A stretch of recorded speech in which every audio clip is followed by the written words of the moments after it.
নমস্কাৰ প্ৰিয় দৰ্শক, মই শেৱালী। আমাৰ চেনেলৰ অন্য এটি ভিডিঅ'লৈ আপোনাক স্বাগতম জনাইছোঁ। প্ৰিয় দৰ্শক, আজি আমি আলোচনা কৰিম বিধৱা মহিলাই কিয় সেন্দুৰ লগাব নালাগে।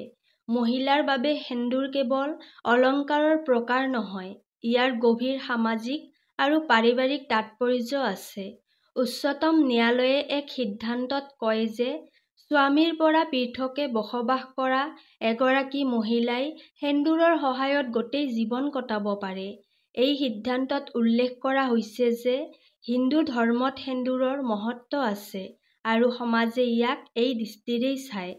জুবিন গাৰ্গৰ পত্নী গৰিমা গাৰ্গে এখোজ আগুৱাই গৈ ৰক্ষণশীল পৰম্পৰা ভংগ কৰি নাৰীৰ স্বাধীনতাক প্ৰচাৰ কৰি নিজৰ এক নতুন ছবি দাঙি ধৰিছে। জুবিন গাৰ্গৰ মৃত্যুৰ পিছত গৰিমা গাৰ্গে শিৰত সেন্দুৰ লগোৱা বহু ঠাইত দেখা গৈছে। গৰিমা গাৰ্গৰ স্বামী গায়ক জুবিন গাৰ্গৰ মৃত্যুৰ পিছতো গৰিমা গাৰ্গে শিৰত সেন্দুৰ প্ৰয়োগ কৰাৰ প্ৰমাণ কৰে যে প্ৰতিগৰাকী মহিলাই নিজৰ ইচ্ছামতে জীৱন যাপন কৰাৰ অধিকাৰ আছে। আন সকলোৰে দৰে তাইৰো সুখী হোৱাৰ অধিকাৰ আছে। গৰিমা গাৰ্গৰ এই সিদ্ধান্তই লাখ লাখ বিধৱা আৰু বিবাহ বিচ্ছেদ হোৱা মহিলাৰ জীৱনত সৌন্দৰ্য বৰ্ধনৰ আনন্দ আনিব পাৰে, যাক সমাজত নাৰীক নিজ বুলি গণ্য কৰা হয়। ভাৰতীয় সমাজত শিৰত সেন্দুৰ প্ৰয়োগ কৰিলে মহিলাসকলৰ সামাজিক সুৰক্ষাৰ অনুভৱ হয়। বিবাহিতা আৰু অন্যান্য মহিলাক সেন্দুৰৰ দ্বাৰা চিনাক্ত কৰা হয়। ইয়াৰ ফলত তেওঁলোকৰ প্ৰতি চিন্তা আৰু আচৰণৰ পৰিৱৰ্তন ঘটে। বিবাহিত মহিলাৰ বাবে এই পৰিচয়টো তেওঁলোকৰ নিৰাপত্তাৰ লগত গভীৰভাৱে জড়িত। শিৰত সেন্দুৰ প্ৰয়োগ কৰা মহিলাক বিবাহিত বুলি বিবেচনা কৰি যিসকলে মহিলাগৰাকীক চায়, তেওঁলোকৰ দৃষ্টিভংগীত স্পষ্ট পাৰ্থক্য দেখা যায়। যি মহিলাৰ শিৰত বিবাহৰ এই প্ৰতীক পিন্ধে, বেছিভাগ মহিলাই সমাজত সুৰক্ষা আৰু সন্মান লাভ কৰে।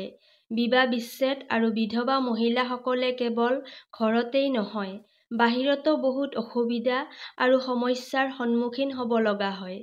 মহিলাৰ শিৰত সেন্দুৰ নাথাকিলে উদ্ভণ্ডালি কৰা ব্যক্তিসকলে তেওঁলোকে মহিলাগৰাকীৰ সুৰক্ষাৰ আন্দাজ লগাই লয়। এনে মহিলাক হাৰাশাস্তি কৰাসকলে মহিলাগৰাকীৰ লগত চিনাকি হোৱাৰ চেষ্টা কৰে।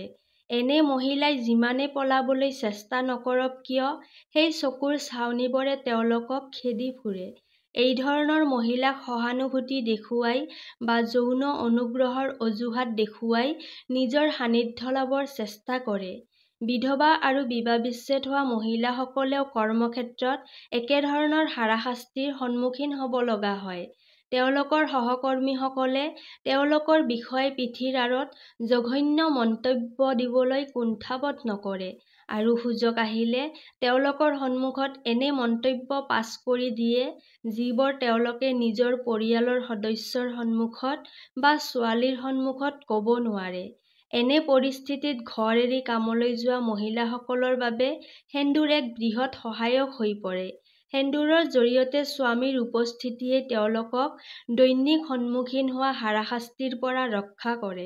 কেৱল পুৰুষেই নহয়, বৰঞ্চ বিবাহিতা মহিলাৰো দৃষ্টি অন্য বিবাহিত মহিলাৰ তুলনাত বিধৱা আৰু বিবাহ বিচ্ছেদ হোৱা মহিলাৰ প্ৰতি বৈষম্যমূলক মনোভাৱ ৰাখে।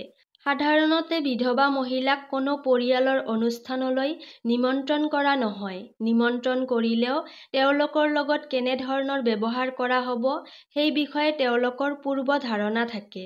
তেওঁলোকৰ প্ৰতি ভাৱধাৰণা সলনি হৈ থাকে আৰু তেওঁলোকৰ আশা-আকাংক্ষা তেওঁলোকৰ চকুৰ পৰাই অনুমান কৰিব পাৰি। ঘৰুৱা অনুষ্ঠান বা পাৰ্টিত এনে মহিলাই হয় চুকত বহি সময় কটায়, নাইবা আন মহিলাৰ হাঁহি শুনি গোট খাই বহিবলৈ বাধ্য হয়। বিধৱা আৰু বিবাহ বিচ্ছেদ হোৱা মহিলাসকল সতৰ্ক আৰু অনুষ্ঠান বা পাৰ্টিত আকাংক্ষাশীল হৈ থাকে। তাই আন মহিলাৰ দৰে মনে মনে থাকিব নোৱাৰে। তাইৰ আত্মবিশ্বাস দুৰ্বল যেন লাগে।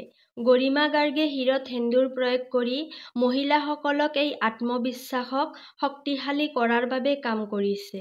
গৰিমা গাৰ্গে হয়তো মুকলিকৈ একো প্ৰকাশ কৰা নাই, কিন্তু তেওঁৰ সিদ্ধান্তই মহিলাসকলৰ বাবে এক বাৰ্তা যে মহিলাসকলে যিদৰে বিচাৰে জীয়াই থাকিব পাৰে। নিজৰ ইচ্ছাত সাজন কাচন কৰিব পাৰে আৰু তেনে কৰিবলৈ তেওঁলোকক কাৰো অনুমতিৰ প্ৰয়োজন নাই। তেওঁৰ ব্যক্তিগত জীৱনত প্ৰশ্ন কৰাৰ অধিকাৰ কাৰোৰেই নাই। যেনেকৈ এজন পুৰুষৰ পত্নীৰ মৃত্যুৰ পিছত সমাজ আৰু পৰিয়ালত কোনো ধৰণৰ বৈষম্য বা প্ৰশ্নৰ সন্মুখীন নহয়। গৰিমা গাৰ্গৰ এই সিদ্ধান্তই সঁচাকৈয়ে নাৰীসকলৰ সামাজিক সবলীকৰণৰ এক খুঁটি হিচাপে প্ৰমাণিত হ'ব। নিশ্চিতভাৱে নাৰীয়েও কেনেকৈ জীয়াই থাকিব লাগে সেইটো নিজেই সিদ্ধান্ত লোৱাৰ দৃঢ়তা প্ৰদৰ্শন কৰিব পাৰে। প্ৰিয় দৰ্শক, যদি ভিডিঅ'টো ভাল লাগে তেন্তে ভিডিঅ'টিত এটা লাইক কৰি চেনেলটো ছাবস্ক্ৰাইব কৰি ৰাখিব। তেতিয়াহ'লে আজিলৈ ইয়াতেই সামৰিছোঁ। কাইলৈ পুনৰ লগ পাম আন এটি ভিডিঅ'ৰ সৈতে। ধন্যবাদ।